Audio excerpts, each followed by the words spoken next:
Yo yo yo, ok. Donc là, je te montre un peu ce que j'ai fait ce matin. Donc j'ai pris une position sur USD CHF. Donc déjà, j'avais déjà un premier signal. Les trois crânes m'avaient donné un signal à l'achat sur USD CHF. Donc j'avais déjà commencé par prendre ce signal-là. Donc là, tu vois sur l'écran que je prends position. Donc des fois, je regarde un petit peu avec la Fibo, les retracements Fibo, pour savoir où je peux sortir, mais c'est pas obligatoire. C'est pas obligatoire, pourquoi? Parce qu'il y a beaucoup de paramètres qui rentrent en compte. Déjà, premièrement, parce que c'est le marché du Forex qui décide. C'est pas moi qui décide où le prix va aller. Donc il faut faire très gaffe à ça. Et puis après, tu as des trades qui sont plus ou moins euh, bien, hein, on va dire plus ou moins parfaits. Donc sur des trades, on va dire parfaits, eh ben, tu vas vraiment chercher à atteindre les TP fixés. Sur des trades moins parfaits, bah, tu vas sortir le plus vite possible. Prise de position sur NZDJPY, nouvelle transaction. Nouvelle transaction, donc je vais prendre un sell.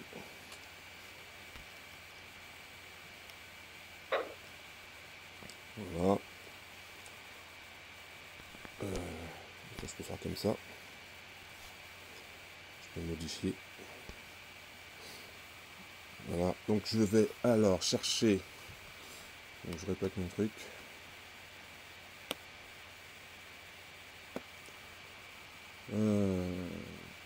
Donc là j'ai pris position en réel, je vais prendre position sur le compte démo aussi également, avec la même taille de l'eau.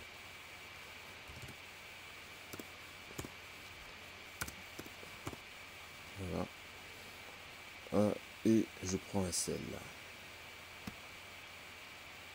Voilà, ça c'est fait. Donc,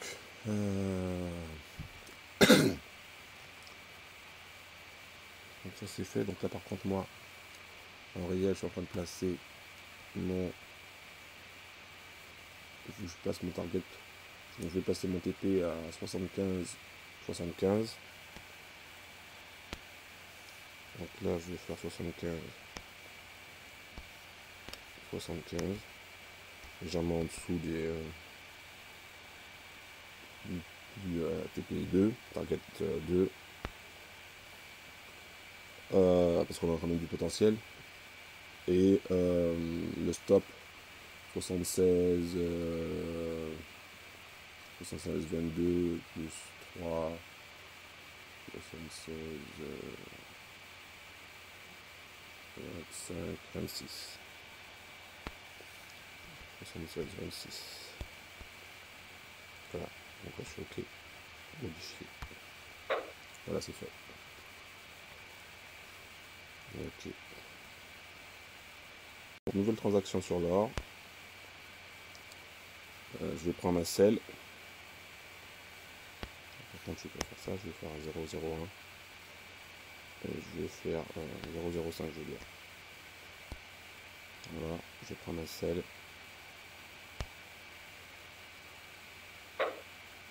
Voilà, sur l'or. Et je vais modifier l'ordre. Donc mon objectif est... Ah, c'est pas ça que je vais prendre. Mon objectif est d'aller chercher les 13, 18, 48. Alors attends, je vais faire comme ça. 13, 18, 48. Ou je vais faire comme ça. Je vais peut-être jouer les petits bras sur l'or.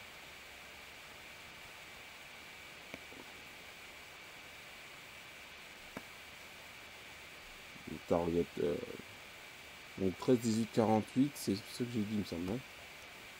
Et là, sur le target 2, c'est 13, 18, 97. J'ai un petit objectif. Hein. On va viser ça.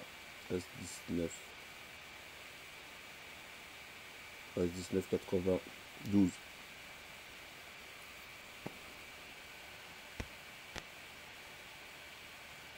S19 92.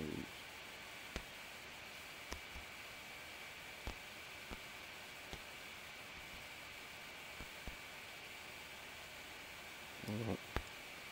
Stop de protection, il est à 13, 25, 52. On va mettre à 13, 25, 90.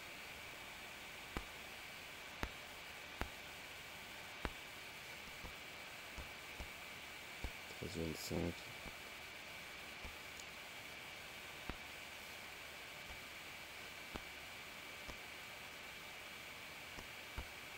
90. Voilà. Ok, modifié. Ça c'est fait. Donc on attend maintenant. Quand j'ai pris position, déjà je te montre que c'est du réel. Et quand j'ai pris position, il n'y avait que du rouge. Donc que du rouge, que du rouge, que du rouge.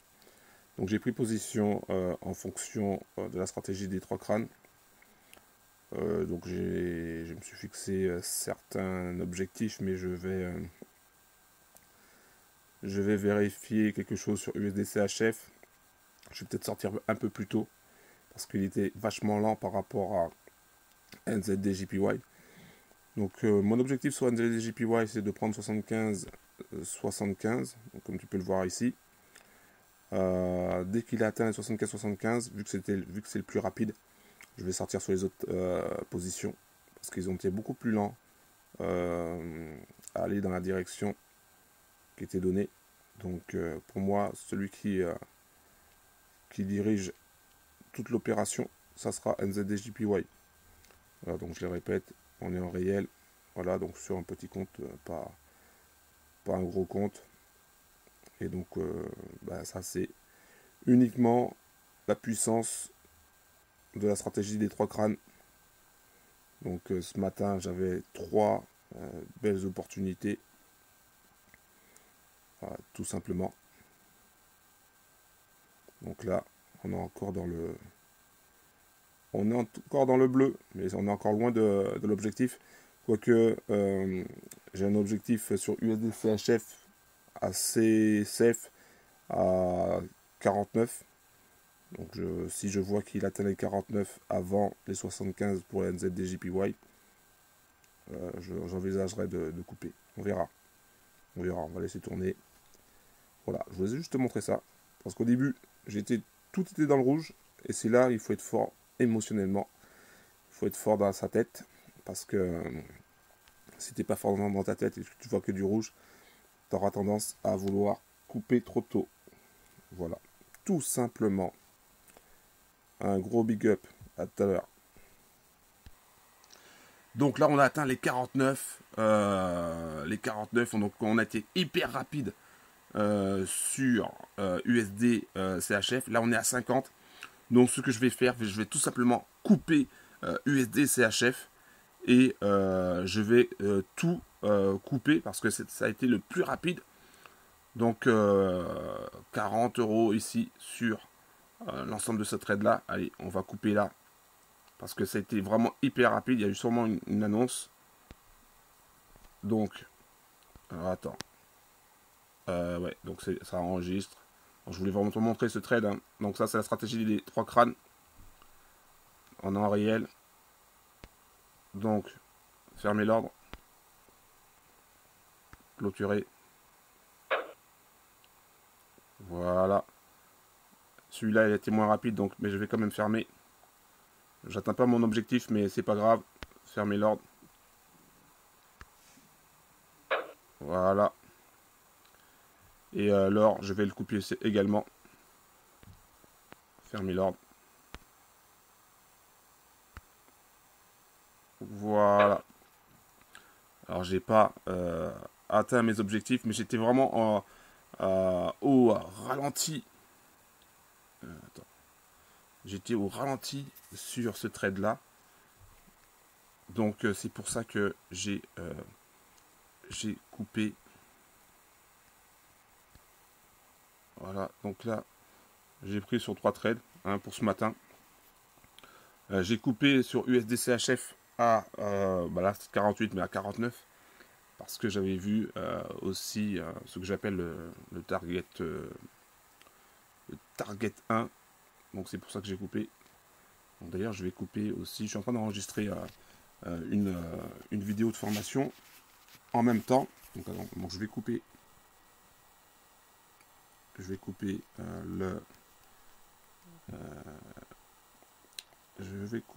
l'enregistrement sur le téléphone. Ok, donc j'en profite pour revenir un petit peu sur les 3 trades que j'ai pris. Donc déjà j'ai pris un premier trade sur USD CHF. J'avais ma flèche blanche qui m'indiquait que le marché allait monter sur USD CHF. Donc j'ai pris position dessus. Je me suis aidé de la FIBO dans un premier temps pour déterminer un TP, un premier TP, sachant qu'il y a plusieurs possibilités pour sortir d'un trade. Et donc j'ai fixé un TP au départ qui était un peu plus élevé que les 49. Et après, j'ai pris un trade sur NZD JPY. Donc, pareil aussi également. Fixé un TP. Donc, mon TP était plus bas. Hein, était fixé à 75-75. Selon les FIBO. Et puis, ensuite, j'ai pris. Il y avait aussi une opportunité sur l'or. Donc, l'or, j'ai préféré mettre un plus petit lot. Hein, j'avais déjà pris 2 gros lots par rapport à la capital que j'avais. Donc, j'étais déjà euh, assez chaud. Hein, c'était déjà assez chaud comme ça. Euh, bon, je pouvais me le permettre. Hein, je pouvais me permettre de prendre un peu plus de risques. Pourquoi? Parce que j'ai plusieurs comptes. Donc, je peux me permettre de prendre plus de risques sur un petit capital de 500. C'est pas énorme. Donc, je pouvais prendre autant de risques que ça, parce que même si je crame le compte, ça me gêne pas, moi. Parce que après, je peux trader avec un plus gros compte ou un autre compte pareil. Donc, ça sera rattrapable largement. Et donc, j'avais pris quand même sur l'or un peu des lots un peu plus petits, hein, quand même. Je me méfiais quand même de l'or. Il faut savoir qu'il y avait une opportunité sur GBP USD et quand j'ai regardé selon les indicateurs que j'utilise, j'ai vu que ça allait pas. Que le trade, même si ça m'indiquait que ça allait descendre, effectivement, c'est descendu un tout petit peu, mais après c'est remonté, donc c'était pas validé. Donc heureusement, je suis pas allé dedans. Ça aurait été un trade galère. Et donc, ce qui s'est passé, c'est que le NZD-JPY était tout de suite dans le bleu quasiment, assez rapidement, on va dire. Et donc, il était vraiment, je le considérais comme le leader. Pourquoi? Parce que c'était le plus rapide à aller chercher son TP. USD, CHF et l'or, ça traînait des pieds. Donc, du coup, je me suis dit, bah, si ça traîne des pieds, c'est que ça va pas le faire. Ça n'allait pas dans le même sens que NZD JPY. Donc, je me suis dit, ok, dans un premier temps, si NZD JPY atteint son objectif, je vais sortir tous les trades. Hein, je vais pas me poser la question, je vais sortir tous les trades. De toutes les manières, ils seront tous positifs. Donc, je vais tous les sortir et je vais dégager de ces trades-là. En fait, ce qui s'est passé, c'est que NZD donc continuait toujours son petit bonhomme de chemin. Il y avait quand même une résistance dans les entre 90 et 89. Et USD CHF d'un coup s'est affolé et allait taper les 1,40 les 1,0049 que j'avais fixé en fait parce que j'ai plusieurs façons de fixer mes TP. Donc le côté le plus safe me donnait qu'à 0,049. En fait, c'était même pas c'était 0,049, c'était vraiment mon target 2 et non quand je dis sur la vidéo target 1, mais en fait c'était target 2. Donc déjà il fallait vraiment sortir dessus. Moi personnellement, j'étais persuadé, je sais pas comment je me suis débrouillé parce qu'en fait je faisais une vidéo en même temps de formation que je vais sortir pour expliquer les différentes stratégies que j'utilise. Donc du coup, j'étais pas forcément très concentré, mais j'ai vu qu'il y avait cette impulsion-là, qu'on est arrivé sur les 0049, donc un TP que j'avais déjà fixé quand même. Et donc je me suis dit, ok, donc là, il a accéléré par rapport à NZDJPY. J'ai vu que NZDJPY traînait toujours de la patte. J'ai dit, c'est bizarre, pourquoi il traîne de la patte comme ça? Donc ça va très vite dans la tête. J'ai vu qu'il traînait de la patte. J'ai dit, c'est pas normal. Donc j'ai coupé USDCHF qui avait déjà atteint son TP. Ensuite, je me suis dit, oh, ok, je coupe tout. Donc j'ai coupé NZD JPY et j'ai coupé l'or également. Et ce qui s'est passé après, c'est que en fait, j'ai réussi à taper quasiment un plus haut dans la vague haussière sur USD CHF, parce qu'après il est revenu vers le bas. Donc il serait revenu vers le target, vers l'entrée, et donc ça aurait été du négatif. SZDJPY se débattait comme il pouvait, et puis l'or aussi, pareil, euh, revenu vers le haut par contre. Donc j'ai bien fait de sortir parce que je suis sorti sur l'impulsion sur le target de l'USD CHF, et en fait c'est ce que je fais assez souvent, c'est-à-dire que quand je prends plusieurs positions, je regarde la paire qui est la plus rapide. Celle qui est la plus rapide, c'est celle qui va donner le top départ pour fermer les positions. Donc USD CHF avait atteint un TP que j'avais fixé aussi par la suite. Donc il avait atteint son TP, donc il fallait sortir. Après, je pouvais me dire, ok, j'attends un petit peu pour voir s'il va remonter, parce qu'il était à 51 à un moment donné, si je dis pas de bêtises. Et donc je pouvais attendre pour voir s'il passait à 52, etc. Mais j'ai vu qu'il redescendait, donc allez, hop, hop, j'ai coupé direct, je ne me suis pas posé de questions. Et c'est là où tu vois c'est là où tu vois la différence. C'est que tu peux avoir une technique, hein, une stratégie, mais c'est pas parce que tu as la stratégie, c'est pas parce que tu as la technique que le marché va aller dans ton sens. Des fois, tu as comme je l'explique aussi